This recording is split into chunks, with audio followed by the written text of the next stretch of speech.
Good evening, folks. Mark Wilson here.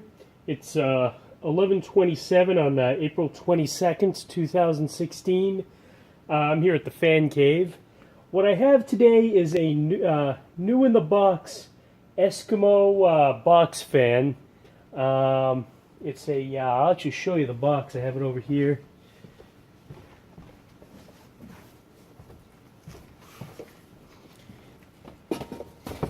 Yeah, it's a 20-inch Breeze box fan from the, I want to say from the it's got to be from the mid-1960s, because, maybe earlier, because my dad had the same fan. He bought it when he was in high school at Beach Sales in Revere, Massachusetts, that is. You know, if he was in high school, it must have been, he was born in 48, so it must have been, sometime in the early 60s, I'm gonna say. Yeah, it's my dad had this fan throughout all the apartments my parents had when they were before they bought the house in 82, and then up until all the way through the 80s, 90s, and 2000s. And basically the fan that I remember as a kid that my dad bought when he was in high school, same color, everything. It was basically identical to this one, except instead of having the push button speed control, it had a knob, as I recall, and the handle it had broken, obviously, because it's a little flimsy piece of plastic, carrying this huge metal box fan, this big heavy fan. So the handle had snapped. So my mother rigged up a handle made out of denim, and this big fluffy handle, and I loved that fan. When I was a kid, I remember, it was way before we had air conditioning. I was raised below the poverty line, so there were no, couldn't afford air conditioning back in the 80s. So they had fans all over the house. And they had this one downstairs, blowing the air from the outside in, right in the front doorway.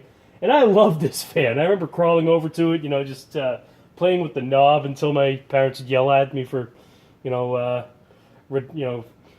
being hitting the switch, redundantly. And I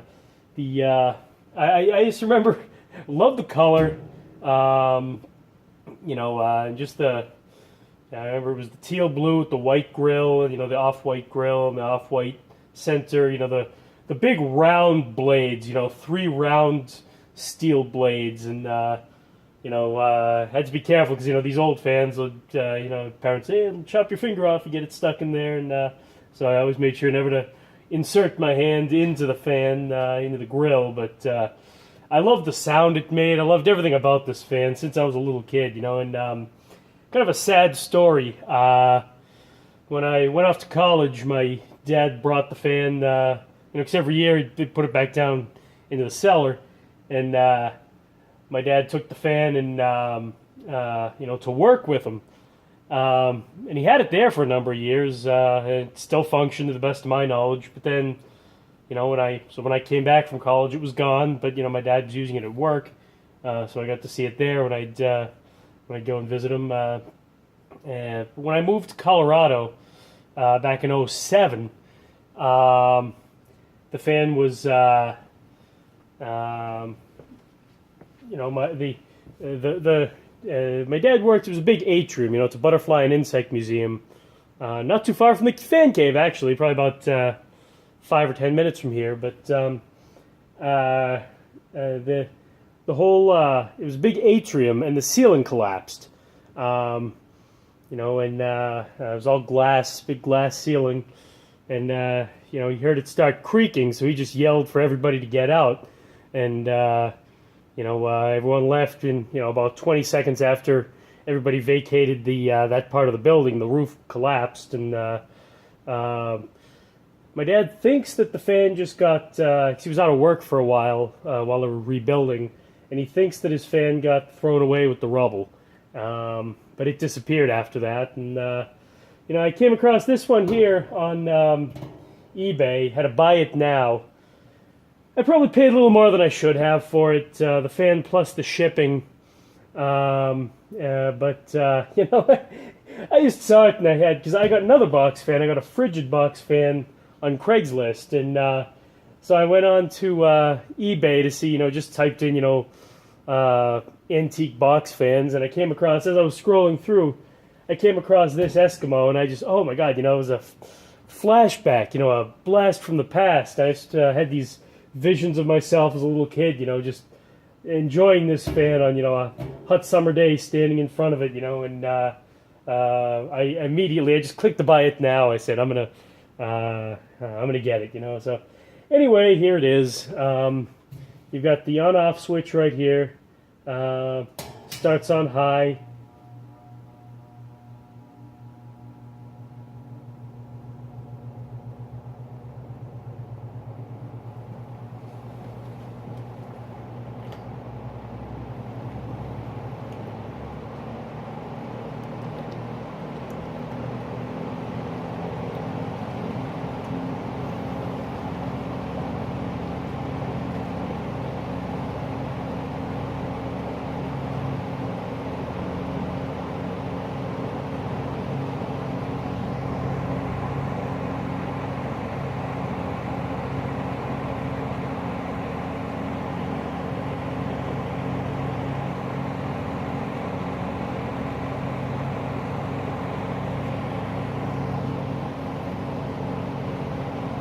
Gotta love that sound that it's making right now. Oh man.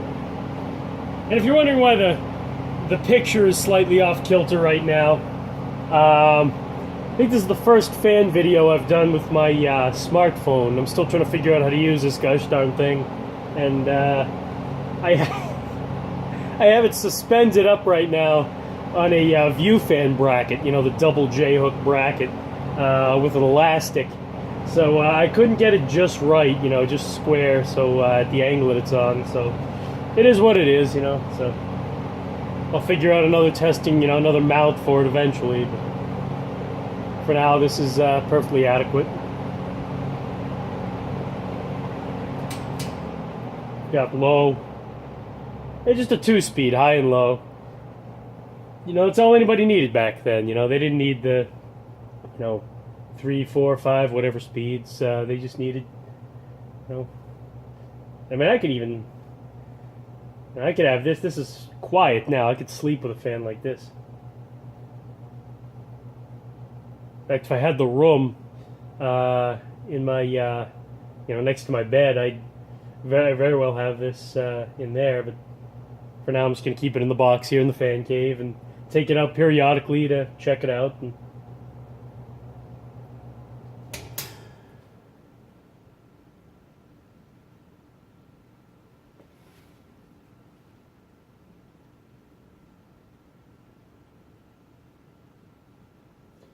and it seemed to wind down pretty fast. I should probably try oiling it sooner or later because it's been sitting a long time.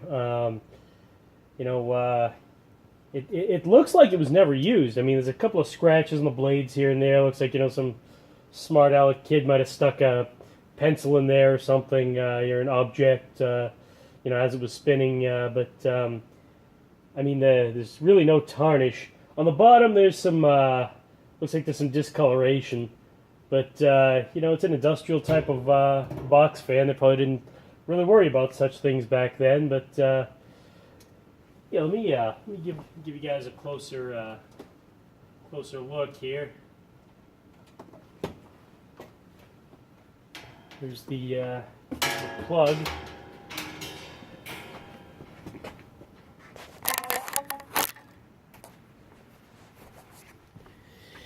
Old two-prong plug, which was commonplace in the in the era of this fan. And if any of you guys know what year they started, they changed over from the knob to the push button, or vice versa. If it was the push button first, then the knob. Let me know if you would, please. I'd be curious to find out. I don't know what year this is from exactly, but I'd love to know. Any insight you folks could shed on it would be much appreciated. And this handle, I just don't get, I don't understand why you'd have this big, heavy, solidly built, strong, powerful, appliance, and have this, silly, flimsy little plastic handle. It just doesn't make any sense to me. I think they'd put a big metal handle and they'd, weld it on or put it on with big bolts or something, but, oh, well, what are you going to do? I mean, I guess plastic was kind of a new invention at the time, and they wanted to show off that they were, state-of-the-art, McGraw-Edison was a state-of-the-art company at the time. I guess they wanted to show off, hey, we can use plastics too, and of course it broke after 5 or 6 times carrying it, carrying a fan of this magnitude with this little handle, but, you might as well use, a piece of spaghetti or something, but, yeah, here's a good shot of the motor. I'm going to flip it around here. Hope the handle doesn't break in the meantime. There we go. See the original copper windings in there.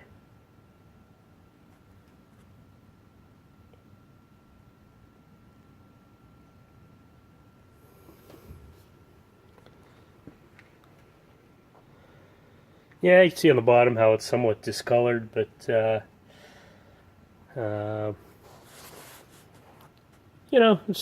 all right. It doesn't bother me at all. I was glad to have it. It was a major childhood fan for me. And like I said, I had as soon as I saw it on eBay, I probably shouldn't have spent as much as I did for it, but it was just a just a major childhood fan for me, and I had just a immediate flashback of being a kid, and this fan was still, my dad's fan was still fully functional, and and it's built to withstand the test of time, because assuming my dad had bought it back in the early '60s, maybe mid '60s, because he was class of, I believe he was class of '66 in high school. So it would have had to have been, if he was in high school, it had to have been '66 or earlier when he bought it. So assuming it's early to mid '60s, and it was probably around, I think it was 2009 when the roof collapsed. So it definitely 35, 45, 50 years. Yeah, it definitely withstood the test of time. So anyway, yeah, here's the original box. It's a McGraw-Edison Eskimo, it's called. And it, oh wow. Original, oh, that's cool. Let me see this here. Looks like an original stamp.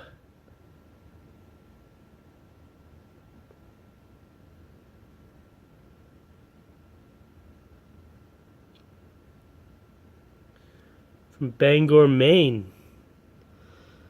Number 45 Freezes, Union Street, Griffin. Huh.